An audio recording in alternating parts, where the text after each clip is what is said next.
Hello student, class 10th maths में chapter 2 में जो क्वेश्चन हर साल पूछा जाता है द्विघात बहुपद के शून्य ज्ञात करना।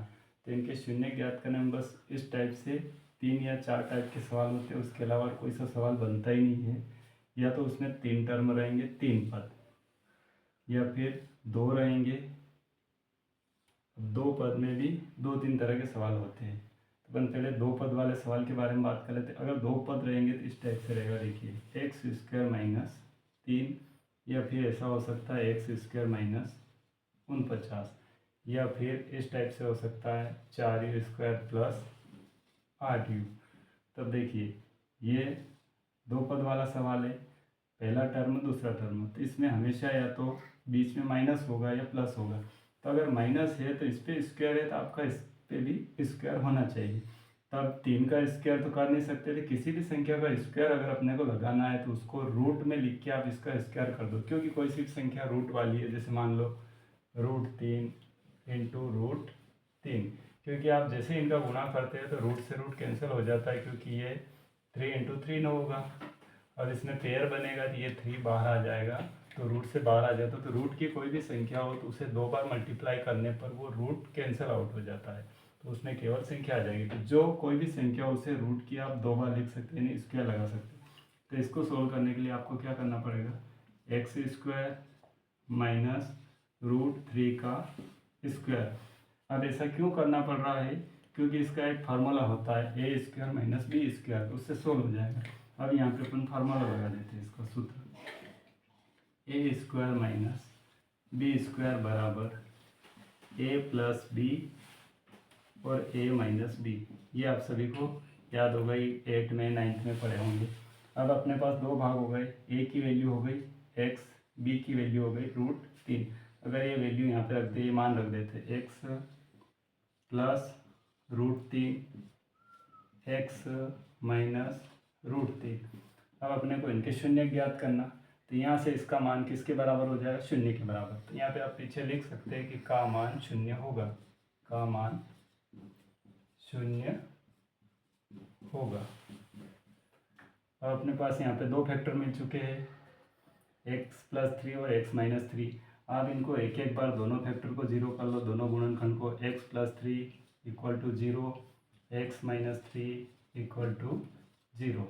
तो ये प्लस से उधर जाएगा तो x = माइनस का √3, और ये हो जाएगा x = प्लस का √3। आपके ये दोनों आंसर आ चुके हैं, जिनको आप अल्फ़ा और बीटा भी कहते हैं, क्योंकि शून्य को अल्फ़ा बीटा बोला जाता है। तो अल्फ़ा की वैल्यू हो गई अपने माइनस के √3, और बीटा की हो गई √3। अब लास्ट में आपको ये लाइन ज़रूर लिखना है पूरे नंबर के लिए। अतः बहुपद के शून्यक √3 व माइनस √3 है। अब नेक्स्ट सवाल, चलिए नेक्स्ट सवाल। ठीक है, आपको ये सवाल तो समझ में आ चुका। अब अगला देखिए। अब यहाँ पे आपके पास 3 था, तो आपने √3 का स्क्वायर किया। अब यहाँ पे हो सकता है ऐसी संख्या कोई आ जाए जिसका वर्गमूल निकल सकता है, जो पूर्ण वर्ग संख्या बोलते हैं, जिसको परफेक्ट स्क्वायर।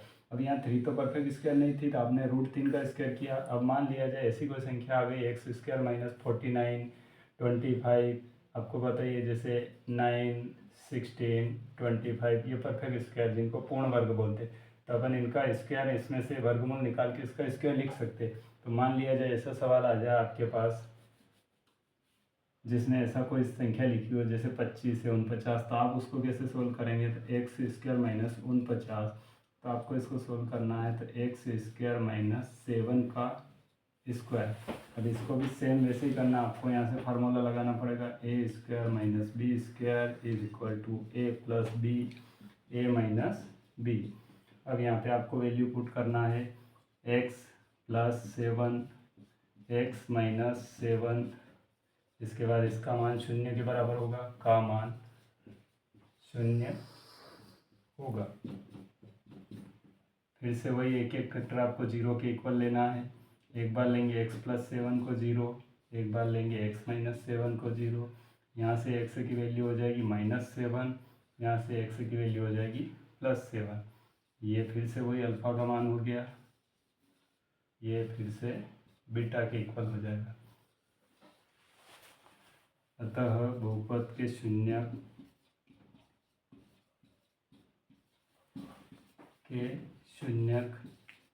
क्या क्या हो जाएंगे, एक तो +7 और एक -7, 7 व -7 है।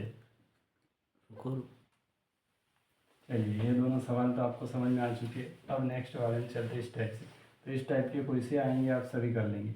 अब देखिए ये वाला सवाल आ गया, अब इसमें क्या है, माइनस था बीच में, तो आपने a² - b² बना लिया। अब यहाँ पे स्क्वायर दिख रहा, अब a² + b² का फार्मूला तो होता नहीं है, और होता भी है लेकिन उससे सोल्व नहीं हो पाता है। तो ऐसा सवाल अगर वो जब भी दिया जाएगा तो उसमें क्या होगा कि ऐसी संख्या रहेगी जो कुछ कॉमन निकल सकती है। दो टर्म में अगर कभी भी प्लस आएगा तो ये आपको ध्यान रखना है इस बात का कि इसमें हमेशा कॉमन ही निकलेगा, कुछ ना कुछ कॉमन निकलेगा, तभी ऐसा सवाल बनेगा वो। तो इसमें देखिए अपने पास दे रखा है 4u² + 8u। अब आप ही देखिए यहाँ से क्या कॉमन आ सकता है, यहाँ से 4u, क्योंकि इसमें 8u, इसमें भी 4u कॉमन आ सकता है, तो यहाँ से अपन 4u कॉमन लेते हैं, 4u। अब 4u कॉमन लिया तो यहाँ से u बच गया। अब यहाँ से कितना बचा, 4 दूना 8, u तो निकल चुका है, u नहीं, केवल 2 बचेंगे यहाँ पे। अब अपने पास 2 फैक्टर यहाँ भी हो गए, ये एक अकेला ये एक फैक्टर का ही काम कर रहा, जरूरी नहीं हो कि ये ब्रैकेट में आए या दो संख्या हो, ये ध्यान रखना आपको, ये भी एक फैक्टर है, इसके ये 2 गुणनखंड हो चुके, एक गुणनखंड ये और एक गुणनखंड ये, दोनों गुणनखंड हो चुके। इसको अपन मान लेंगे का मान 0 होगा। अब इसके बाद सोल्व करते हैं, तो वैसे ही पहले जैसे एक एक फैक्टर को 0 के बराबर करते हैं। अब इसको 0 के बराबर किया तो ये जो 4 है 0 के बटे में जाएंगे, u = 0/4। अब बहुत सारे क्या करते हैं यहाँ पे, इसको ऐसा कैसे 4 लिख के आ जाते हैं, क्योंकि आप 0 को 4 से भाग दोगे तो 0 ही आंसर आएगा, न कि 4 आएगा। अब इधर u बराबर, अब ये 2 तो प्लस में है, ये उधर जाएंगे, 0 - 2 होंगे तो 0 से तो कोई लेना नहीं, अपने क्या बचेगा इधर -2। यहाँ पे फिर से वही अल्फ़ा का मान हो गया 0, बीटा का मान हो गया -2। ये हो गए अतः बहुपद के शून्य क्या क्या हो जाएंगे, 0 और -2। नेक्स्ट सवाल में चलते हैं, ये वाला और ये तीनों कंप्लीट हो चुके। अब जो बचा है वो 3 पद वाला, जिसमें 3 टर्म रहते हैं, जिसको अपन सोल्व करते हैं। मध्य पद को 2 भागों में बांटने की विधि होती है, जिसको बोलते हैं इंग्लिश मीडियम वालों के लिए स्प्लिटिंग मेथड होती है।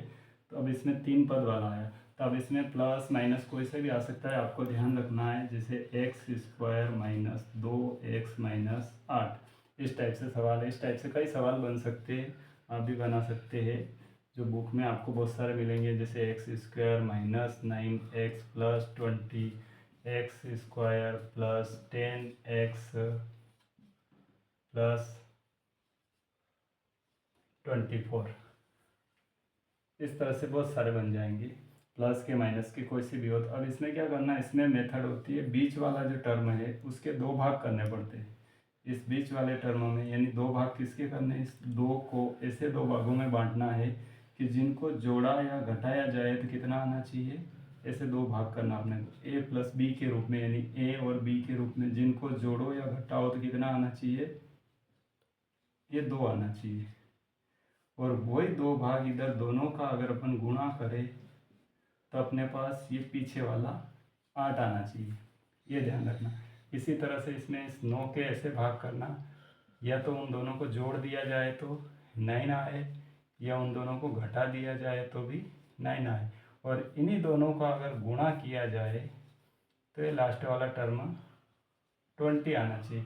इसी तरह से इसमें भी है, दोनों को जोड़ने पर 10 चाहिए या फिर घटाने पर 10 चाहिए, और दोनों का गुणा करने पर आपको 24 चाहिए। अब ये तो छोटी संख्या है तो आप कर सकते हैं, लेकिन बड़ी बड़ी अगर संख्या आएगी तो आपको गुणनखंड करके निकालना पड़ेगा। तो छोटी संख्या तो आप बता ही सकते हैं, जैसे 8, ऐसी कौन सी 2 संख्या है जिनके गुणनखंड, जिनका गुणा किया जाए तो 8 हो जाए, तो आपको पता है या तो होगा 8 × 8, या 4 दूना 8, ये हो सकता है। तब देखिए आप 8 एकम 8, तो ए 8 और बी मतलब 8 और 1, अब 8 और 1 से 2 तो बनता नहीं, 8 और 1 को जोड़ोगे तो 9 हो जाएगा, 8 और 1 को घटाओगे तो 7 हो जाएगा, यानी ये वाला फैक्टर तो गलत है। अब इसको देखते हैं अपन, जिस जिस संख्या से 8 बनते हैं आप सारी में चेक कर लेना, वैसे आप सोल्व करोगे आपको आ जाएगा। अब अगला गुणनखंड है अपने पास 4 और 2 का, 4 दूना 8, चलिए ठीक 8 तो हो गया। अब इन दोनों से 4 और 2 को जोड़ दे तो 6 बन जाएंगे, चलो 6 नहीं चाहिए अपने को, 4 और 2 को घटाओगे तो 2 बन जाएंगे, ठीक है। मतलब ये वाला आपका जो गुणनखंड है ये सही है, यानी अपने को कितना लेना है 4 और 2।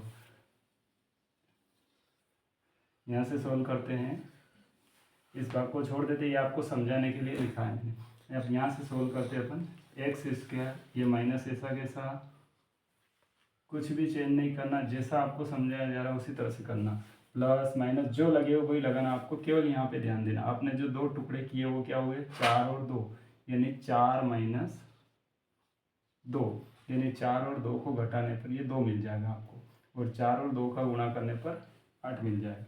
अब इसे आगे सोल्व करते हैं। अब आपको ब्रैकेट हटाना, सभी जानते हैं अगर ब्रैकेट के बाहर माइनस हो तो उसका गुणा करते हैं तो अंदर का चिन्ह चेंज हो जाता। तो ये हो गया 4x, इस x का भी गुणा होता जाएगा, ये हो गया आपके प्लस 2x माइनस 8। अब यहाँ से इसे आगे सोल्व करते हैं, इन दोनों में से और इन दोनों में से आपको कॉमन निकालना, तो यहाँ से कॉमन निकल लिया, x क्या बचा x माइनस 4, यहाँ से आपके 2 कॉमन निकल जाएंगे, x माइनस 4। अब इन दोनों में ये दोनों ब्रैकेट फिर से कॉमन निकल सकते हैं क्योंकि दोनों सेम है। आपने x माइनस 4 निकाला तो क्या बच गया, x माइनस 4 निकल गया, इस जगह से आपका x बचा और यहाँ से आपके प्लस के 2 बच गए। अब ये दोनों गुणनखंड हो गए, फिर से वही करना आपको, का मान 0 होगा। इसके बाद तो आपका आता ही है, यहाँ से एक एक बार एक एक को 0 लेना है, इसकी वैल्यू आ जाएगी x बराबर 4, इसकी आ जाएगी x बराबर -2। ये अल्फा हो गया, बीटा हो गया, तब बहुपद के शून्य के दोनों लिखना। अब इस वाले में देख लेते, अब इसमें आपको फैक्टर बताइए। चलिए अगला सवाल देखते हैं अपन, x square plus 10x plus 24। हाँ आपको ये भी ध्यान रखना, कभी ये संख्या जो है आगे पीछे लिखी हो तो आपको बताइए द्विघात बहुपद किस रूप का होता है। पहले होता है ए एक्स स्क्वायर, उसके बाद सेकंड वाला टर्म हमेशा एक्स वाला होना चाहिए, बी एक्स प्लस सी, इस टाइप से होना चाहिए। कभी भी आगे पीछे लिखा हो तो आपको देखना है, जैसे इस सवाल में लिखा गया है। अगर आप ऐसे कोई अगर फैक्टर करने लग जाएंगे तो पूरा सवाल गलत हो जाएगा, इसको आपको पहले सही जमाना पड़ेगा। 6x square minus 7x minus 3, इसके बाद सोल्व होगा तो आपको सवाल को ध्यान से भी देखना है। सबसे पहले 2 घात वाला होना चाहिए, a x square b x plus c के रूप का होना चाहिए, तभी सोल्व होगा। तो इस तरह से आपको ध्यान रखना, ऐसा रूप होना चाहिए, नहीं तो हल नहीं हो सकता, आपको ध्यान रखना है, गलत हो जाएगा। अब इसमें देखिए इसी रूप का है। अब अपने को फिर से वही 10 के 24 के फैक्टर मिलाने, तो आपको पता है इसके हो जाएंगे आपके पास क्या फैक्टर हो जाएंगे, 6 प्लस 4 के रूप में हो सकता है, और यही हो जाएगा आपका 6 गुणित 4 के रूप का। ये आपके समझने के लिए, आपको ज़रूरी नहीं है कि आपको ऐसे वहाँ लिखना पड़ेगा एग्ज़ाम में, आपको केवल समझना है कि इन दोनों को जोड़ा जाए तो 10 होने चाहिए और घटाया जाए तो भी 10 होने चाहिए। तो कैसे भी इन दोनों से जोड़ या घटाने पर ये 10 होना चाहिए और गुणे पे 24 हो जाएगा। यहाँ तक आपको समझ में आ गया, इन इसके फैक्टर हो गए अपने 6 और 4। अब इसको सोल्व करते हैं, एक्स स्क्वायर इसके फैक्टर हो गए। आपको हमेशा ऐसे ही लिखना है, ब्रैकेट के रूप में लिखोगे तो जल्दी समझ में आ जाएगा, ताकि ये बाहर का माइनस हो प्लस हो कुछ भी हो, ब्रैकेट हटाने पर सोल्व हो जाएगा वैसे ही, प्लस 24। अब इसका ब्रैकेट हटा देते हैं, एक्स स्क्वायर प्लस ब्रैकेट हटाएंगे 6x प्लस 4x प्लस 24। अब इन दोनों में से और इन दोनों में से आपको कॉमन लेना है, x कॉमन निकला, x प्लस 6 बच जाएगा, यहाँ से 4 कॉमन निकालेंगे, x प्लस 6 बच जाएगा। फिर x प्लस 6 को अगेन कॉमन लिया, यहाँ से x प्लस 4 बचेगा, इसको फिर से वही का मान 0 होगा। एक एक फैक्टर को 0 के बराबर रखेंगे, इस फैक्टर को 0 किया, फिर इस फैक्टर को 0 के बराबर मान लेते। x + 6 = 0 है तो x = -6 होगा, x + 4 = 0 है तो x = -4 होगा। ये वैल्यू हो जाएगी आपके अल्फ़ा की, ये वैल्यू हो जाएगी आपके बीटा की। लास्ट में आपको लिखना आता बहुपद के शून्यक -6 व -4 है। अब इसी तरह से आप इसको देखिए, इसमें आपको पहले सेट करना है, आगे पीछे जमाना है इसको द्विघात के रूप में। अब इसके आपको फैक्टर करना। अब इसमें आपको दिख रहा होगा 3 के गुणनखंड कैसे किए जाए। तो आपको 3 के गुणनखंड, अभी तक जो सवाल किया आपके यहाँ पे ए की कोई वैल्यू नहीं दे रखी थी, जितने भी सवाल किए उसमें ए की वैल्यू नहीं है, आपको सीधे इसी के गुणनखंड कर रहे थे आप चॉइस की। अब यहाँ पे ए की जगह कुछ मान आ गया, तो इस बात का ध्यान रखना, जब भी यहाँ कोई ऐसी वैल्यू आ जाए, कुछ भी हो, तो उसका गुणा आपको लास्ट वाले में करना पड़ता है। ए का गुणा सी में करके जो वैल्यू आएगी उसके गुणनखंड होंगे। तो आप देखिए 6 और 3, 6 का और 3 का आपको गुणा करना। पहले कितने हो चुके हैं? 18। यानी अब आपको यहाँ 18 मान के चलना है, लिखना नहीं, केवल आपको मानना है यहाँ पे। तो अगर यहाँ 18 है तो आप इस 18 के टुकड़े करते हैं, तो क्या हो सकते हैं जिसमें 7 आ जाने चाहिए, 2 टुकड़े कीजिए आप। तो 18 के टुकड़े अपनों ने किए 9 × 2, तो 9 दूना 18 हो गए। ठीक, इन दोनों को वापस वो जोड़ना घटाना 7 चाहिए, तो 9 + 2 अगर करते हैं 11 हो गए। ठीक, 9 - 2 कर लेते अपन, 7 हो गए। यानी ये फैक्टर जो अपना करेक्ट सही है 9 और 2 का। इसे सोल्व करते हैं, 6x²। इस 7 की जगह अपनों ने 2 फैक्टर बनाए, जो बन गए वो आपको लिखना। क्या बनाया अपनों ने? 9 और 2। अब वो 9 और 2 कैसे लिखने, माइनस में प्लस में, वो इसके ऊपर डिपेंड कर रहा। 9 + 2 से 11 बन जाएगा, तो आपको लिखना 9 - 2, क्योंकि 7 बन रहा। अब आपको ब्रैकेट हटाना है, ब्रैकेट हटाना है तो इसका मल्टीप्लाई हो जाएगा, x का होगा, और बाहर माइनस हो तो आपको मल्टीप्लाई करने पर चिन्ह चेंज करना है। 9x, ये माइनस अंदर गुणा होगा, माइनस माइनस आपके प्लस हो जाएगा, 2x - 3। अब फिर से वही आपको कॉमन लेना है इन दोनों में से। अब दोनों संख्या देखिए, दोनों में से दोनों 3 के पहाड़े से कटती है, यानी दोनों में 3 कॉमन होता है, और x भी निकल जाएगा। आपने 3 कॉमन निकाले, 3 दूना 6x, 3 3 9। अब यहाँ से देखिए, इन दोनों में कुछ भी कॉमन नहीं, तो आपको पता है कि एक जो है सभी का गुणनखंड होता है, एक सभी का कॉमन हो सकता है। आप यहाँ से एक लिख सकते हैं, 2x - 3। अब ये अगेन कॉमन हो गया, 2x - 3, एक बच गया आपके 3x + 1। दोनों फैक्टर हो गए। दोनों गुणनखंड आने के बाद आपको इसका मान किसके बराबर लेना है? 0 के बराबर। का मान 0 होगा। अब इनको एक एक बार आप दोनों फैक्टर को 0 कर लो। सेकंड वाला हो गया 3x + 1 0, 2x, पहले आपके 3 जाएंगे, 3 उधर जाने पर माइनस से प्लस के हो गए। अब ये 2 जो है गुणे से बटे में जाएंगे, 3/2। ऐसा कैसा, इधर 3x = 1 उधर जाके माइनस हो गया, फिर -1/3। ये हो गया अल्फ़ा, फर्स्ट शून्यक ये हो गया, सेकंड वाला शून्यक जो दूसरा वाला शून्यक है -1/3। ये दोनों शून्यक आ चुके, अतः बहुपद के शून्यक दोनों हो जाएंगे।